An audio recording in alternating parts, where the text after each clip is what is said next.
പാകിസ്ഥാന്റെ ഏറ്റവും വലിയ ആയുധം കാലാകാലങ്ങളായി അവർ ഉയർത്തുന്ന ആണവ ഭീഷണിയായിരുന്നു. എന്നാൽ ആ ഭീഷണി വെറും ഒരു തട്ടിപ്പാണെന്ന് ഇന്ത്യ എന്നേക്കുമായി ലോകത്തിന് മുന്നിൽ തുറന്നു കാട്ടി.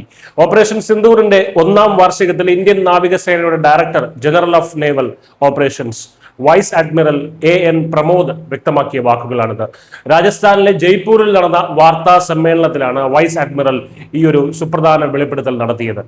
പാകിസ്ഥാന്റെ ഹൃദയഭാഗത്തുള്ള ഭീകര താവളങ്ങളിൽ കൃത്യതയാർന്ന ദീർഘദൂര ആയുധങ്ങൾ ഉപയോഗിച്ച് ആക്രമണം നടത്തിയതിലൂടെ ഇസ്ലാമാബാദിന്റെ ആണവ ഭീഷണി എന്ന ഉഡായിപ്പ് ഇന്ത്യ പൊളിച്ചടുക്കുകയായിരുന്നു.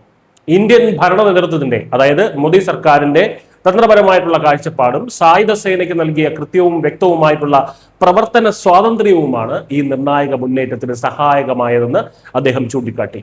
26 നിരപരാധികളുടെ ജീവനെടുത്ത ക്രൂരമായിട്ടുള്ള പഹൽഗാം ഭീകരാക്രമണത്തിന് മറുപടിയായി 2025 മെയ് 7-നാണ് ഇന്ത്യ പാകിസ്ഥാന്റെ പേടി സ്വപ്നമായിട്ടുള്ള ഓപ്പറേഷൻ സിന്ദൂർ ആരംഭിച്ചത്.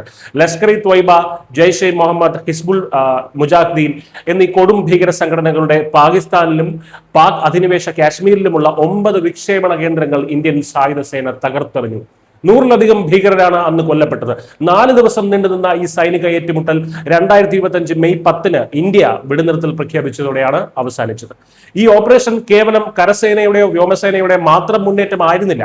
2025 മെയ് 6, 7 തീയതികളിലെ രാത്രിയിൽ നടന്ന കൃത്യമായ ആക്രമണങ്ങളിൽ ഇന്ത്യൻ നാവികസേനയും നിർണായക പങ്കുവഹിച്ചു. നാവികസേനയുടെ മുന്നേറ്റം പാകിസ്ഥാന്റെ നാവിക വ്യോമ യൂണിറ്റുകളെ കടുത്ത പ്രതിരോധത്തിലാക്കി. അവർക്ക് തങ്ങളുടെ തീരപ്രദേശങ്ങളിലും തുറമുഖങ്ങളിലും ഒതുങ്ങിക്കൂടേണ്ട ഗതികേടുണ്ടായി.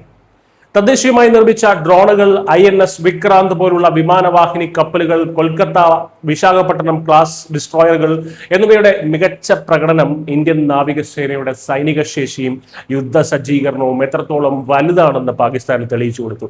ചുരുക്കത്തിൽ ഓപ്പറേഷൻ സിന്ദൂർ ഇന്ത്യയുടെ സുരക്ഷാ നയത്തിൽ വലിയൊരു മാറ്റമാണ് അടയാളപ്പെടുത്തിയിട്ടുള്ളത്. പാകിസ്ഥാന്റെ ആണവ ഭീഷണികൾക്ക് മുന്നിൽ ഇന്ത്യ ഇനി ഭയന്ന് നിൽക്കില്ല എന്ന അതിശക്തമായിട്ടുള്ള സന്ദേശമാണ് നൽകുന്നത്. സ്വന്തം പ്രതിരോധ ശേഷിയിലും തദ്ദേശീയ സാങ്കേതിക വിദ്യയിലും പൂർണ്ണ വിശ്വാസമർപ്പിച്ച് ശത്രുവിന്റെ മടയിൽ കയറി ആക്രമിക്കാൻ ഇന്ത്യ എപ്പോഴും സജ്ജമാണെന്ന് അഡ്മിറൽ AN പ്രമോദിന്റെ വാക്കുകൾ അടിവരയിടുന്നു. ഭീകരവാദത്തെ പ്രോത്സാഹിപ്പിക്കുന്നവർക്ക് ഇനി ഇന്ത്യയിൽ നിന്ന് യാതൊരു ദയയും പ്രതീക്ഷിക്കേണ്ടതില്ല. News desk.